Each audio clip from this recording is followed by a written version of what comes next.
organizaciones realmente centradas en las personas, que es de lo que llevamos hablando toda la jornada, pero con un modelo concreto que es el que nos va a presentar Ander Mimenza, responsable de Servicios de Transformación Organizacional y de Programa de Liderazgo Videra de EDE Fundazioa, al que le hemos pedido que nos explique la experiencia en la aplicación de culturas organizacionales con las personas en el centro, con mayor autonomía, colaborativas y con bienestar, un paradigma que puede ayudarnos a evolucionar en nuestro modelo de gestión. Cuando quieras, Ander, ¿Vale? 20 Muchas minutos. Gracias.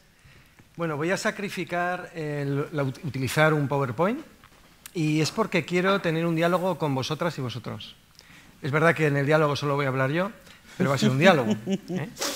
Y de hecho quiero comenzar con una metáfora y concretamente una fábula de un filósofo, Schopenhauer, y quiero que os imaginéis que sois puercoespines. Un día lluvioso y de frío. Y la única manera de sobrevivir es que nos juntemos. Pero tenemos pinchos. Si nos juntamos mucho, nos pinchamos. Y nos duele.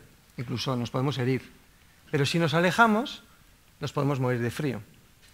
Y yo os pregunto, ¿qué haríais? ¿Alejaros y moriros de frío? ¿O acercaros y moriros de dolor? La buena noticia es que realmente hay un punto equidistante. Y esto es lo que un poco pretendemos con el paradigma que os vamos a mostrar ahora. Las organizaciones están compuestas por personas, pero muchas veces la aproximación de lo que es una persona es un recurso humano. Y se nos olvida lo más importante, y es que las organizaciones están compuestas por personas y solo porque hay personas existen las organizaciones. Es verdad que cuando ya en la década de los 90 hubo una transición, ¿no? Incluso los departamentos de recursos humanos se pasaron a llamar de personas. Algunas organizaciones, por moda o por postureo, lo hicieron así, y otras, de manera auténtica, lo incorporaron como una actitud, una filosofía de entender que las personas son el centro. Hoy en día podemos decir que hay una propuesta, el paradigma TIL, que evoluciona incluso esa aproximación. Cuando hablamos de paradigma TIL, lo siento, por cuestiones de tiempo no puedo explicar lo que es, así que es una buena excusa para investigar más allá de esta exposición. Lo que sí os puedo anunciar es que es un color, es en inglés, azul verdoso, no es un acrónimo, y hasta aquí puedo leer. Claro, cuando hablamos del paradigma TIL, y por qué lo traigo en este contexto de personas, organización, y es porque el paradigma lo que defiende es un modelo de organización, una cultura organizacional en donde las personas pueden alcanzar la plenitud. Luego explicaré qué es esto de la plenitud, porque hay gente que le puede sonar igual excesivamente espiritual. Y en parte lo es, pero también es cierto que es algo muy, muy práctico. Pero por otro lado, también el paradigma lo que nos invita es a que cuestionemos cuáles son las estructuras de poder en las organizaciones, cómo son esos modelos jerárquicos que muchas veces lo que hacen es alinear a las personas. Es decir, cómo indagar en lo que podrían ser espacios autogestionados. Luego desarrollaré más esta idea. Y por último, cómo no, le vamos a dar un sentido a lo que hacemos. Las organizaciones, cuando levantamos la mirada, somos capaces de identificar nuestro propósito. Es cierto que es un propósito evolutivo, no es un propósito estático, como cuando definimos nuestra misión, visión y valores, porque necesitamos adaptarnos al entorno. La gestión del cambio. El cambio no es una elección en los tiempos actuales. El cambio ya está ahí. Lo único que podemos elegir es cómo afrontar ese cambio.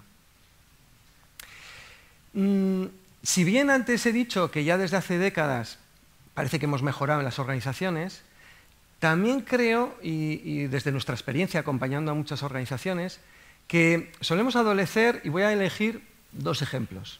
Uno, las personas son recursos, y como sabéis, las funciones, una función de, cogiendo el modelo de la economía, una función de producción, tiene variables, la tecnología, el capital, y hay una variable que es las personas. Claro, pero fijaros, lo reducimos a una variable para que la función de producción la optimicemos. ¿Este es realmente el modelo de sociedad y de organización que queremos? ¿Queremos que las personas sean simples recursos para optimizar y generar más utilidades a la propiedad? ¿O realmente las personas también son beneficiarias de la actividad de esa organización? Porque lo otro que también hemos detectado es que a veces las organizaciones, especialmente dentro de lo que es la economía social, pensamos que la causa, el impacto, los beneficiarios son las personas más importantes. Y muchas veces nos olvidamos que las organizaciones las componemos las personas. Por lo tanto, eso también nos interesa, incorporarlo como parte de la sociedad. No solo nos debemos a las demás personas, clientes, beneficiarias, sino que también a las propias personas de las organizaciones. El paradigma TIL lo que nos interpela es hacer esta mirada. Claro, y nos podemos preguntar cómo lo hacemos, ¿no? Porque, bien, nos queda claro que es un paradigma sobre todo es algo inspirador, pero luego cómo lo hacemos. Y desde la EDE lo que hacemos, fundamentalmente con humildad, es acompañar a las organizaciones para que precisamente hagan esta reflexión. ¿Qué cultura organizacional tienes y hacia qué cultura organizacional quieres transitar? Aceptando que siempre vamos a tener que surfear en esto que llamamos el cambio. Es cierto que no tiene por qué ser el paradigma TIL. De hecho, hay una versión fuerte y una versión débil. La versión fuerte es que efectivamente transformamos la estructura, todos los procesos, las personas y cambiamos, como dando la vuelta al calcetín, a toda la organización. Nuestra experiencia nos dice que eso no es tan sencillo. Pero no importa porque existe la versión débil. Y no por ser la versión débil es la hermana menor del cambio. Y la versión débil lo que nos invita es a humildemente pensar dónde estoy y hacia dónde quiero caminar. Y os voy a dar algunas claves. Por ejemplo, ¿cómo podríamos transitar al paradigma TIL en una organización? Pues lo primero que podríamos hacer es preguntarnos si se da un entorno de seguridad. ¿Y qué es esto de la seguridad? Pues que las personas puedan realmente ser ellas mismas. Porque es un error pensar que las personas somos diferentes en nuestra casa y en el trabajo. Somos un todo. Y de hecho las personas tenemos proyectos vitales. Bueno, igual después de decir esto, habrá alguna persona que dirá, ¿y cuál es mi proyecto vital? Bueno, enhorabuena si esto también nos sirve para haceros esta pregunta, ¿no?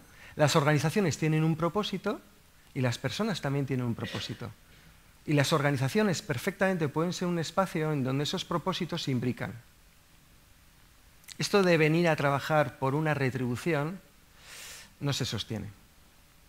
Es cierto que también vamos a esperar algo más, no solo que mi propósito de vida lo pueda encarnar en una organización. Es cierto que yo necesito otras cosas. Necesito, por ejemplo, sentir que contribuyo y aporto valor. Esto es fundamental. Las personas, cuando estamos en un sistema, en una organización, lo que queremos es ser útiles. Queremos aportar. Independientemente del rol o función que tengamos dentro de la estructura organizacional. Claro, y la organización tiene que permitir eso. Y la organización se tiene que preguntar, ¿cuál es la contribución valiosa? ¿Cuál es el talento que tienen estas personas? Y si no soy capaz de verlo, como organización tengo un problema. El problema no son las personas. Porque muchas veces lo fácil es decir, las personas no están preparadas, no están motivadas, no se implican, no se ponen la camiseta de la organización.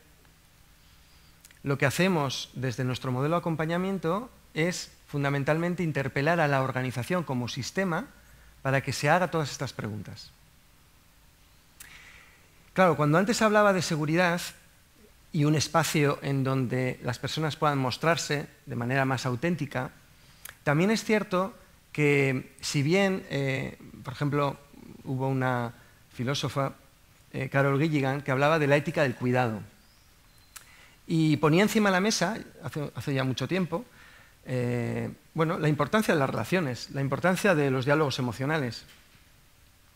Y si bien para mí es una autora de referencia, también es cierto que cuando hablamos de seguridad tenemos que incorporar el concepto de seguridad psicológica, pero añadiendo un elemento, que es el desempeño.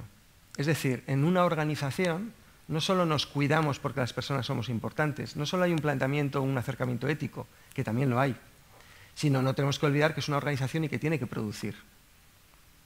Y por lo tanto ahí hay una relación entre el bienestar y el cuidado de las personas y, por supuesto, el desempeño. Y hablamos de estas cosas. Y esto es lo que hacemos con nuestro modelo. Generamos conversaciones que potencialmente pueden abrir un curso de cambio. Cuando hablamos también de autenticidad, uno de los aspectos más importantes tiene que ver con lo que llamamos la transparencia radical. A veces la transparencia radical, ya solo ponerle el apellido radical suena mal, ¿no? Suena como muy extremista. Pero, sinceramente, ¿qué tipo de conversaciones tenemos en nuestras organizaciones? ¿Qué grado de autenticidad, transparencia, qué espacio de seguridad que genera confianza fomentamos en las organizaciones? Y esto es lo que deberíamos preguntarnos. La transparencia radical se puede expresar, o la prueba del algodón, es cuando cualquier persona de la organización, en un momento dado, puede levantar la mano y decir, esto que estoy viendo no me parece bien, no me gusta, yo lo mejoraría de esta manera. Y que ese comentario llegue a cualquier lugar de la organización y no tenga represalias. En definitiva, de lo que se trata es, incluso, y lo digo porque probablemente muchas personas que estáis aquí, tenéis mucho estatus, privilegios y poder en vuestras organizaciones. Y la invitación es a que cuestionéis también eso.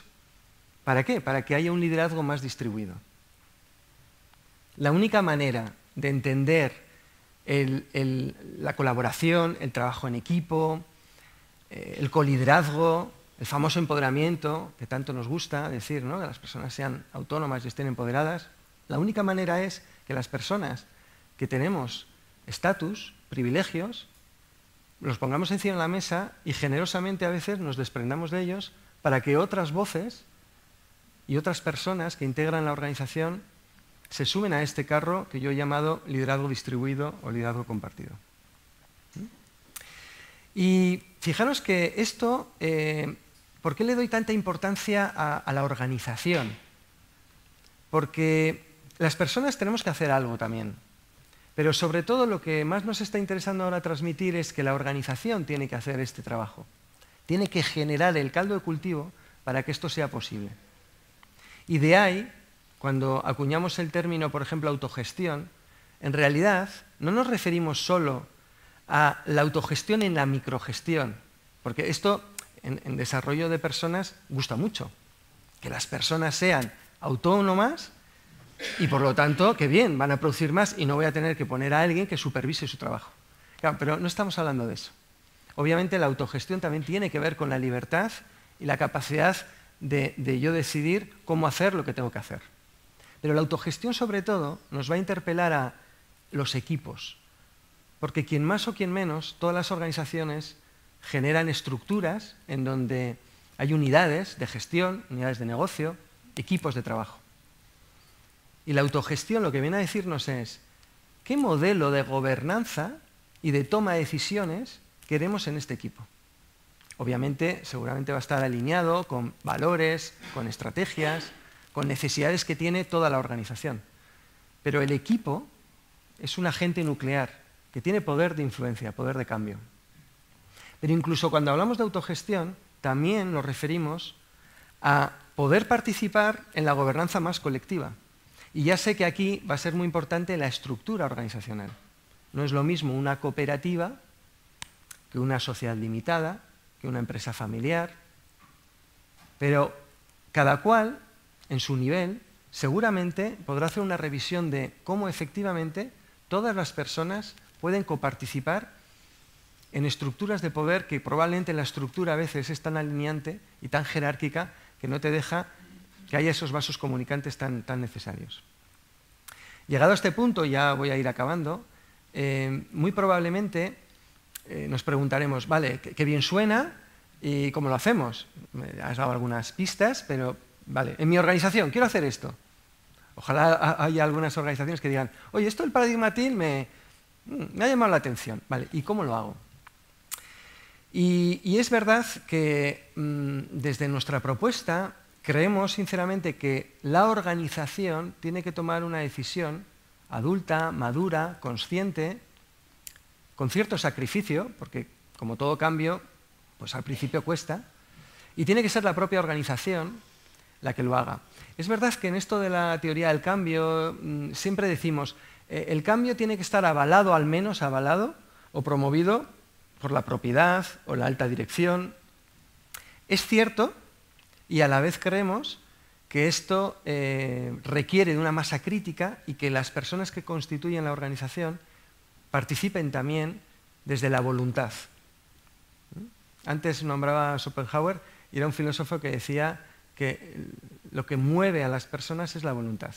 Y efectivamente, necesitamos que las personas con voluntad abracen este cambio, si eso es lo que la organización también quiere. Y para esto trabajamos con una figura que se llama agente de cambio. Me parece que muy estimulante, porque ¿cómo sería simplemente que os planteéis que una organización no solo está compuesta por estructuras jerárquicas y con roles formales, con funciones claramente establecidas, sino que existe algo llamado agente de cambio? Entendido agente de cambio como cualquier persona de la organización que tiene un estatus quizás no formal, pero lo tiene más informal, y que se le legitima para que pueda ser una persona que influya en esa transición cultural. Y esto es una de las cosas que más hacemos. Claro, y reconozco, y voy a hacer ahora un momento de minuto publicitario, reconozco que esto solo es posible si nos formamos. Y por eso le damos tanta importancia no solo a acompañar desde procesos de coaching, consultoría, facilitación, sino también necesitamos formarnos. Y no hay tanta formación sobre este tema. Y justamente por eso pues, la Universidad de Mondragón y la Fundación EDE pues, vamos a sacar justamente un máster relacionado con esto del paradigma TIL. ¿Por qué? Porque necesitamos que las personas os forméis. No vale con delegar esto a los consultores externos. No vale. Yo recuerdo una vez haciendo una planificación estratégica, acabamos el proceso y me dijeron, Ander, por favor, presenta los resultados del plan estratégico a la Junta de Patronato. Claro, y yo me pregunté, ¿qué habré hecho mal? Que me lo piden a mí para que yo lo explique. Porque esto no va de que alguien de fuera te diga lo que tienes que hacer. Los agentes externos somos simplemente facilitadoras del proceso. Y os invito a que, desde esto que he defendido antes de honestidad radical, no he podido evitar deciros que, por favor, formaros, si no es con nosotras, con otros, pero por favor, es muy importante que os forméis sobre transición cultural, paradigma TIL o cualquier otro modelo, pero que le dé sentido a vuestros desafíos y retos. ¿Vale? Muchas gracias. Qué ricasco.